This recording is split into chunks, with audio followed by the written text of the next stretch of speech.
down. I don't want you to be doing that. Like, I will be frank and be frank with this. People, the frontline pastors, like Ayodele, Oyedepo, name them, PFN, Khan. Are they not disappointing the masses now? Jonathan goes to Ayodele. What is this? The other man's name? I don't remember them. No. There's one around here. I don't know. I don't remember. I don't know. Yeah, you may know them because they are all your friends.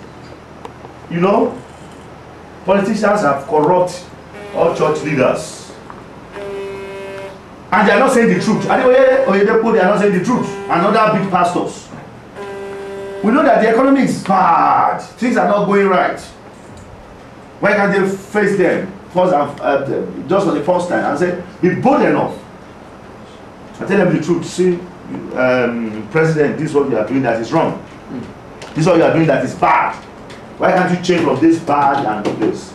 Governor, this is what you have been doing. We think Lagos is moving. Why is moving in Lagos? Nothing is moving in Lagos. Lagos is just there. Nothing is moving in Lagos. Both PDP and APC, they have destroyed this country. And pastors who have to talk, they are part of the corrupt system. Bishops, primates, bishop, prophets. Everybody are going to answer before the Lord Almighty. I'm not here to judge any pastor, but I'm just saying this. I'm just standing on the truth. Any pastor who have eaten from politicians have corrupt, including myself. So what do you want to tell me now? All of us have corrupt. Because the politicians, they come with the stolen money to your church. They will kneel down. You pray for them. When they are going, they say, this is for your Thanksgiving. Do you understand? You take that Thanksgiving. Did you ask them that this money, is it a stolen money or not? We all clap. So that is just it. And I'm here to just say thank you to you all. For those who have done it right, for those who have done it otherwise, we say thank you to you all. We still appreciate you. We thank you. From the bottom of my heart, I thank you so much. All of you, you are my family. You are not a journalist to me. All of you that are here, except this sister I'm saying for the first time. But for you, you are my friend, you are my friend, you are my friend, you are my brother. All of you. And today, this our sister is my sister now. So if anybody hates journalists or doesn't want to see journalists, you are free. You can go around the street, investigate me. I have nothing except God. My hands are clean. But what I'm saying in a nutshell is, pastors, they are part of the corruption systems. So I thank you and I appreciate you. So if you have anything to say or any question, you are free to ask your questions.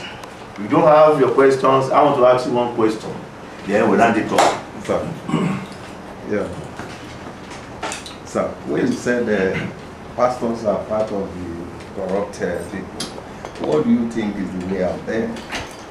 You know one thing, I don't think, the only thing I can say is that pastors should be bold. This Ayodele, Oyedepo. Don't you see what is going on in the country? They are pastors of governors, senators, president, and all of them. Before you pray for somebody, you screen that person. Then come out to say the truth. Pastors are scared to say the truth because they are not bold. They have by their conscience, their Holy Spirit have been brought over. Okay. Holy Spirit is the #1 corrupt man of God. Who quote me, lead Ayodele, the so-called group of Christian criminals. Ayodele is the #1 corrupt Christian leader. Ayodele Stajafo. They say it's can. I don't know what is in can. Nothing in can. It's all can by the definition of Christ. You know can juice. When you drink, you throw it away. Empty people. That's all. Okay. Will you advise, as a form of restitution, to any pastor that must have collected money stolen from politicians, to return to government? When you come with Thanksgiving and say this for Thanksgiving, how do you want to do that? But I'm just saying the truth. Let's jokes apart. That is the truth. You know, when you come to your church, you pray for them. Some of them are your church members. You advise them before to go to politics. They are going to politics. These are the things you should do. Every politician, Fashola said, and I quote, he said that I will only do first term. Is that not what he said? Anybody going for third term, second term, is a failed student. What have they really done in their first term, in their second term? Is the citizen that will call you and go back. We have seen what you have done in your first term. Any politician who does not perform within 200 days or 300 days should be out of office. But the pastors, the bishop, the deacon, the deaconess need them. Can they tell them that way? Charity begins at home. If any politician comes to my church, tell them that in 30 days or in 300 days time, you don't perform. We will vote against you. But in politics, it's quite, it's not like that actually. But let me quickly ask you this question. In politics, it's not like that. Like, yes. That's why you see now, is what I'm saying now. That's what I'm saying. That we should be very factual. If this is a church, we have a project for a whole year. If I don't perform as a primate, let them know that I will resign. Do you understand me now? Yes. Can any of the politicians say that? Because there are institutions within the political system that if somebody is not performing, the assembly can impeach him, you know. I mean, let's be, I know you are part of this politician journalist. I don't know. What I'm saying is this: 300 days, you didn't perform, leave the office. Sir, yeah, you hit the nail on the head. And are you not afraid of your life? My life? What is my life? Is it this to sit down? If anybody kills me, it's the will of God. Do you understand? If I'm being assassinated, maybe that is the way I must go.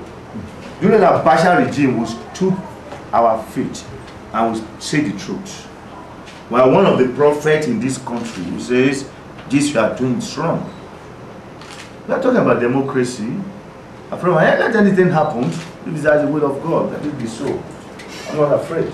Sorry. I'm sorry. Will you be surprised? Because President Jonathan is moving from one church to another. If he shows up in your church on Sunday, what will you tell him? How will you be surprised? Thank you. If I met with him, comes to my church, which I believe is not possible. Why this is not possible? It's not possible. They have their churches. They have, I don't belong to CAN. I don't belong to PFN. I don't belong to this. I don't belong to that. So who is going to introduce this church to President Jonathan?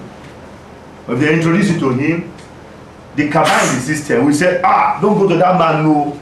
Don't go and see him. No. If I tell him, I will tell him the fact. See, unemployment, insecurity, no light, and poor infrastructure. And what else? That's all he needs. And when he's leaving, he gives something as Thanksgiving. Will you collect? So we have said something about this. Definitely, he's giving it to church. He's giving it to the primate. Why will I reject? But we know that what we should do as a pastor is know, is this money